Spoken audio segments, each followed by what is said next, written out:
ஒரு காட்டோரமாக சின்ன ஆறு ஓடிக்கிட்டு இருக்கு. அதில் நண்டும் முதலையும் நண்பர்களாக இருக்காங்க. அந்த ஆற்றுல வர மீனை பிடிச்சி சாப்பிட்டுக்கிட்டோம், அந்த ஆற்றுக்கு தண்ணி குடிக்க வர விலங்குகளை பிடிச்சி சாப்பிட்டுக்கிட்டோம் ரெண்டு உயிர் வாழ்ந்துட்டு இருந்ததுங்க.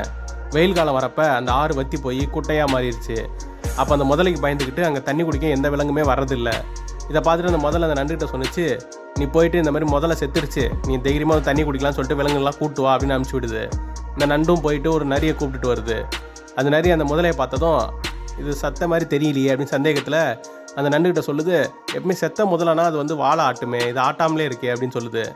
இதை கேட்ட அந்த முதலையும் அதோடைய வாழை ஆட்டுது. அதை பார்த்துட்டு அந்த நரி, எங்கேயாவது இறந்து போன முதல்ல போய் வாழை ஆட்டுமா, நீ என்னை ஏமாற்றி கூப்பிட்டு வந்திருக்கான்னு சொல்லிட்டு பயந்து அந்த இடத்த விட்டு தப்பிச்சு ஓடிடுது. இதை பார்த்து அந்த நண்டும் முதலையும் ஏமாந்து போயிடுதுங்க.